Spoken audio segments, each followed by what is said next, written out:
Hello and welcome back to Immigration News and Views, put out by the Nachman Fawani Zimochek NPZ Law Group. My name is David Nachman and I am one of the managing partners here at the NPZ Law Group. And what I hope to do is to bring some important immigration information to you all. Sometimes these are questions which our clients or prospective clients ask us. And obviously it's great information and probably something that might be helpful to many of you who might be viewing this video. One of the things that we often get here in our office, not just me but several of the other attorneys, are questions from individuals who come in who are undocumented. And they ask us, what options do they have? Are there any options?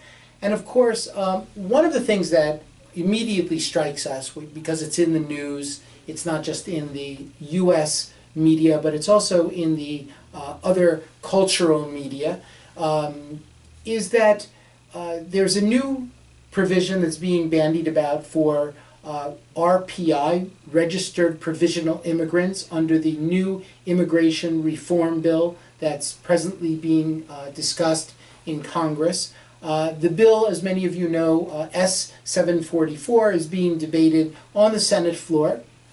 And it's possible that it might even come to a vote before July 4th, 2013. And if it does, and if registered provisional immigrant status does become a reality, that of course will provide a pathway to green card and citizenship for many of the people who are in the United States who are not documented. And this is of course, right now unfortunately it's a bit of an airball. It's up in the air. We're not exactly sure what's going to happen, but we of course hold out some hope that this might be one particular possibility.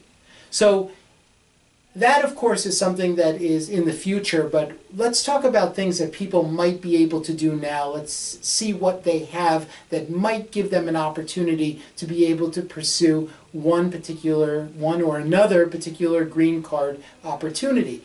One of the first questions that we always ask when an individual comes in and explains to us that they're undocumented, we say, well, when did you enter the United States? And how did you enter the United States? So that's really important information for us to get.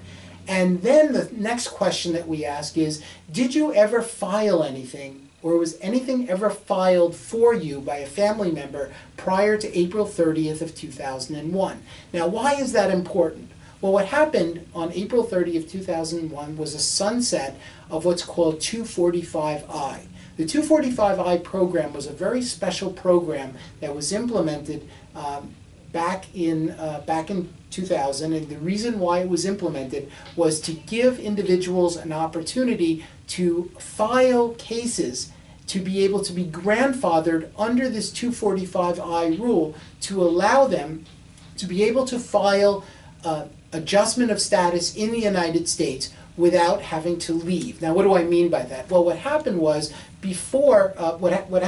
after 2001, okay, and this was actually implemented in the law originally in 1996. You have something called the 3 and the 10-year bars, and the 3 and the 10-year bars became something that was implemented in the law. And so what the 245I program did was it allowed certain individuals who, if they had filings that were done prior to April 30th of 2001, to be able to utilize that date. In other words, that the date that the grandfathered filing, and they can basically take that grandfathered filing and seek benefits in the future to be able to adjust their status in the United States. In other words, they didn't have to leave and potentially risk the 3 and the 10-year bars applying, which became triggered upon their departure from the United States to seek their green cards at the U.S. consulates abroad.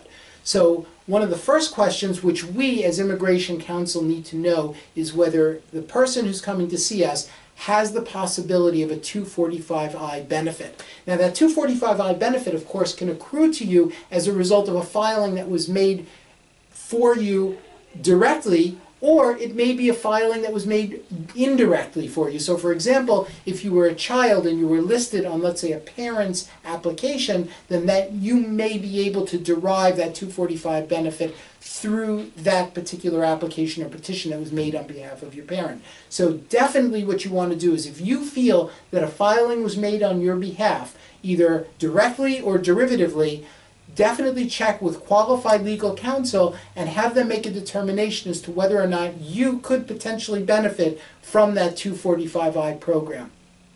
Another area that we often, and it's often overlooked when we sit and we talk to our clients, we inquire with our clients as to whether or not at any time during their being in the United States, they were ever a victim of a certain crime, especially a violent crime.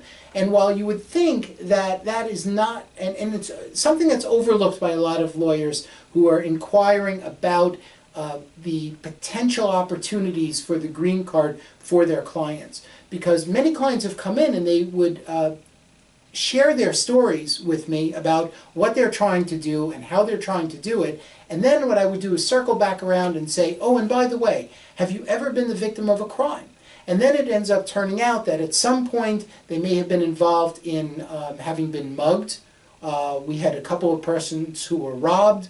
We had a couple of people who were actually, we had some people who were victims of hit and run accidents. We had some people who were victims of domestic violence. And so there's something called the U visa, and the U visa has a list of certain crimes that individuals have been victims of. And the way it works is that if you've been a victim of a certain crime, there's a supplement to the U visa form that has to be filled out by a law enforcement agent.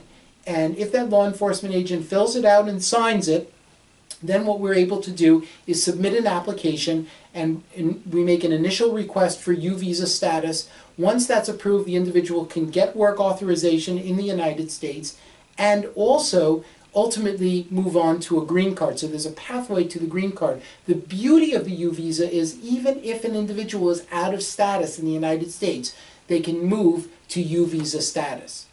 So these are some of the options that we would discuss with individuals who perceive that they might not have any options because they might be undocumented. So we'll be discussing more about undocumented individuals in the United States, and obviously we're going to do our best to keep you, our viewers, apprised of what's going on with regard to the new Comprehensive Immigration Reform Bill. Until then, thanks very much for joining us, and we look forward to being able to assist you with any immigration questions that you might have, either in the business or the family-based immigration arena. Thanks very much for joining me today.